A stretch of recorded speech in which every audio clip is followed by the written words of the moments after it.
Hello दोस्तों, मैं फिरदौस Sheikh digital बनो यूट्यूब चैनल में आपका स्वागत है। दोस्तों देखो, ये सवर्ण जाति को जो है 10% आरक्षण, यानी जो ओपन कास्ट कैटेगरी से बिलोंग्स करते हैं तो उनके लिए जो है 10% आरक्षण का जो है प्रावधान यहाँ पे किया गया है। और ये इसके तहत जो नौकरी में और उसी के साथ में जो है एजुकेशन का अंदर जो है आप इसका लाभ ले सकते हैं। और इसके जो फ़ायदे जनरली जो मुस्लिम समाज के हैं, ब्राह्मण समाज, मराठा, जैन, जाट, मारवाड़ी, ईसाई, पारसी, राजपूत, यानी जो ओपन कास्ट कैटेगरी से है, सवर्णीय है, उनके लिए जो है सभी जाति के सवर्ण समाज के लिए ये आरक्षण का प्रावधान किया गया है। और इसकी पार्श्वभूमि क्या है ये अभी हम देखेंगे। और इस वीडियो में हमने जो टॉपिक कवर किया है तो इसकी पार्श्वभूमि, एलिजिबिलिटी क्राइटेरिया, इसके रूल्स क्या है, हम इसके ये दाखला कैसे प्राप्त कर सकते हैं और इसके फ़ायदे क्या है और इसमें हमें कौन से डॉक्यूमेंट्स लगने वाले हैं।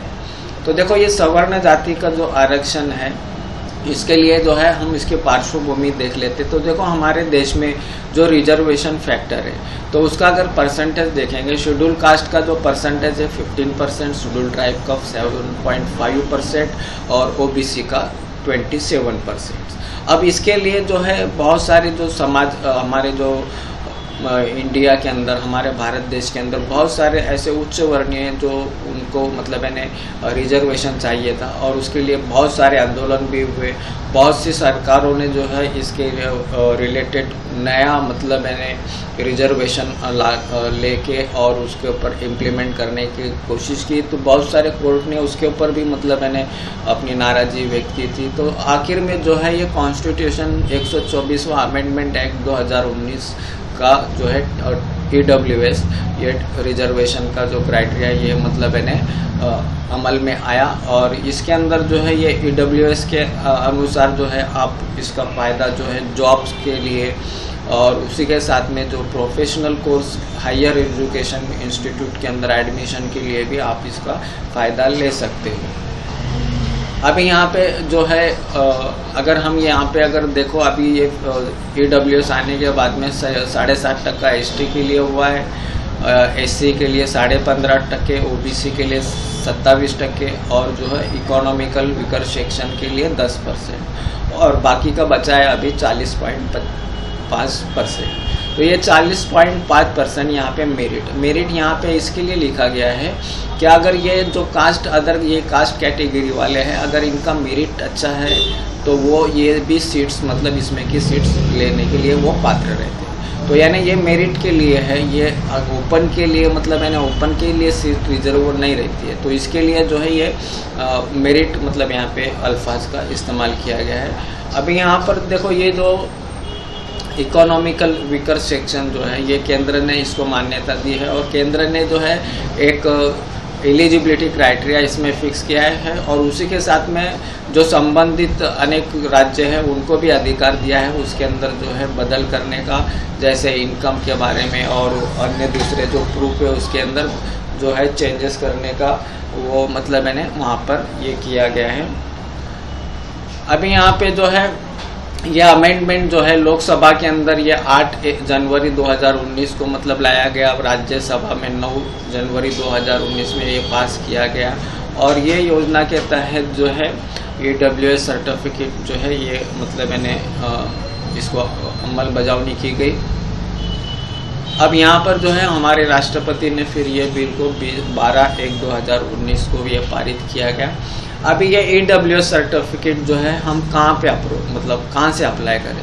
तो देखो, यहाँ पे जो हमारे देश के जो विविध राज्य है उसके अलग अलग मतलब मैंने अप्लाई करने की जो एजेंसियाँ हैं। अभी यहाँ पे जैसे जो है डिस्ट्रिक्ट के मार्फत जो पोर्टल है सिटीजन्स के लिए, बहुत से मतलब मैंने राज्यों में वहाँ पे डिस्ट्रिक्ट पोर्टल से जो है सिटीजन अप्लाई कर सकते हैं। लेकिन बहुत सारे राज्य ऐसे भी हैं वहाँ के डिस्ट्रिक्ट पोर्टल में जो है और ये जो लिंक है ये अवेलेबल नहीं है। तो ऐसे वक्त में आपको जो है तहसील ऑफिस में जाना है या तो फिर जो है वो संबंधित जो राज्य हैं वहाँ के जन सेवा केंद्र या तो अपने सरकार सेवा केंद्र या तो जन सुविधा केंद्र, ऐसे अलग अलग नाम से अलग अलग राज्य के अंदर ये केंद्र मतलब है अलॉट हुए, वहाँ से भी आप जो है EWS के लिए अप्लाई कर सकते हैं और EWS सर्टिफिकेट प्राप्त कर सकते हैं।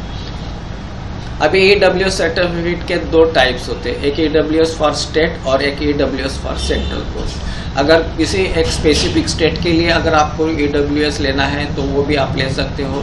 अगर आपका सेंट्रल पोस्ट के लिए या सेंट्रल पोस्ट की वैकेंसी के लिए अगर आप लेना चाहते हो तो उसके लिए EWS फॉर सेंट्रल पोस्ट मतलब मैंने आपको लेना है। तो आप जो है दोनों भी जो सर्टिफिकेट है स्टेट और सेंट्रल का दोनों भी प्राप्त कर सकते हैं।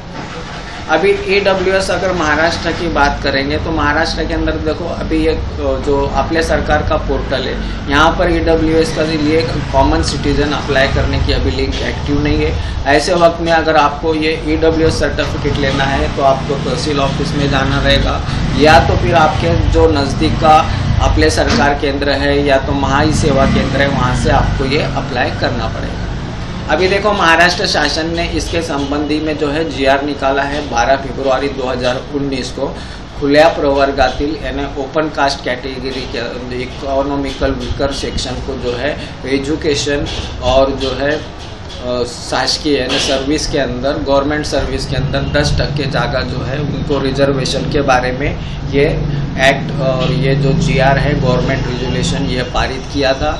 और इसका जो है अभी एलिजिबिलिटी क्राइटेरिया EWS सर्टिफिकेट अगर हम महाराष्ट्र की बात करेंगे तो महाराष्ट्र के अंदर जो है एलिजिबिलिटी क्राइटेरिया इसका क्या है।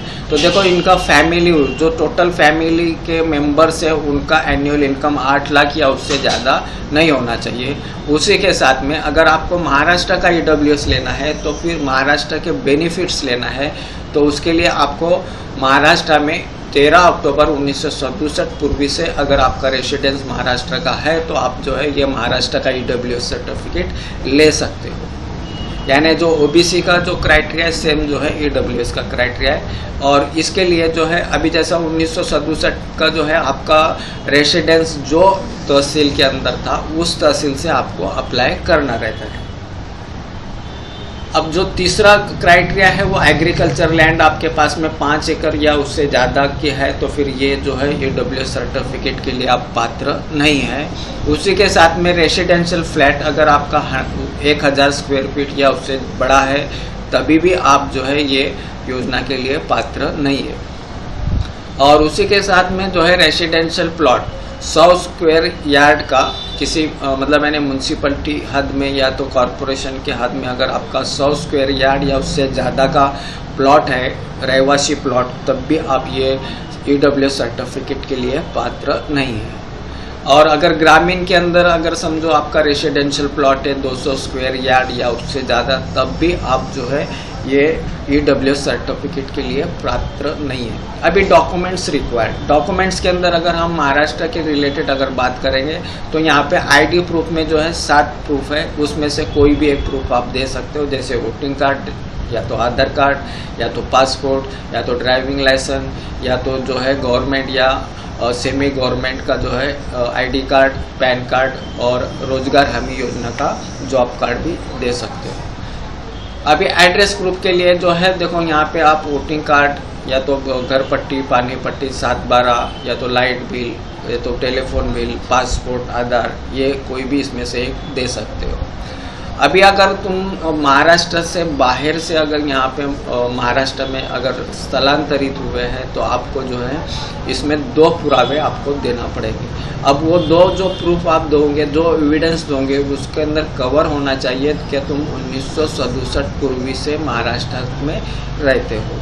तो उसके लिए तुमको स्कूल का LC या तो लाइट बिल भाड़े करार या तो भाड़े पावती टेलीफोन बिल ड्राइविंग लाइसेंस और उस या तो फिर जो है आप गवर्नमेंट टैक्स अगर भरते हो या तो नगर पालिका महानगर पालिका ग्राम पंचायत में अगर टैक्स भरते हो तो उसकी पावती। तो इसमें से 2 प्रूफ जो है आपको अटैच करना होता है।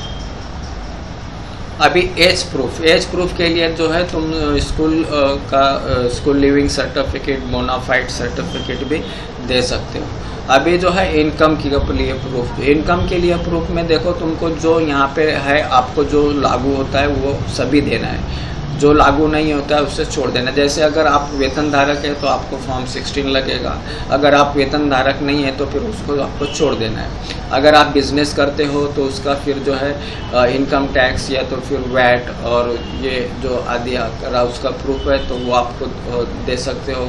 उसी के तरह अगर आपके पास में ज़मीन के मालक हो तो आपका 7, 12, 8 उतारा या और उसके साथ में तलाटी अहवाल, तो ये आपको देना पड़ेगा। और कुटुंब के जो जितने सदस्य है उसमें जो अगर कोई सेवानिवृत्त है तो उसके बैंक का जो है प्रमाण पत्र, आयकर मतलब इनकम टैक्स का प्रमाण पत्र ये लगेगा। अगर उसी के साथ में अन्य मार्गत नहीं, यानी जैसे तुम्हारा कोई शेयर से या जो भी तुम्हारा मतलब यानी दूसरे मार्ग से आपने अगर कोई इन्वेस्टमेंट किया है तो उसके रिलेटेड या तो उत्पन्न असल्यास त्याची अगर आपका इनकम है तो उसका जो है डिटेल्स आपको यहाँ पे उसके प्रूफ आपको देना है।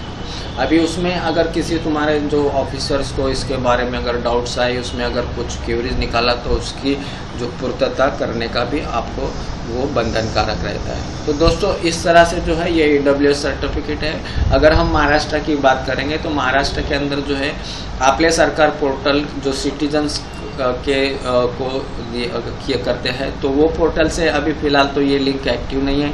अगर आप EWS सर्टिफिकेट का जो है फ़ायदा लेना चाहते हो तो आपको जो है एक तो सेतु में जो तहसील आवर में सेतु रहता है वहाँ से आप ले सकते हो। बहुत से तहसील में सेतु केंद्र नहीं है तब वहाँ पे जो है तहसील ऑफिस में आपको जाना है, या तो आपका नज़दीक का कोई महाई सेवा केंद्र है या तो आपले सरकार के सेवा केंद्र है तो वहाँ से भी ये EWS के लिए आप अप्लाई कर सकते हो। तो दोस्तों ये सवर्ण जाति यानी जो ओपन कास्ट कैटेगरी वाले हैं उनके लिए एक अच्छा 10% जो है आरक्षण है।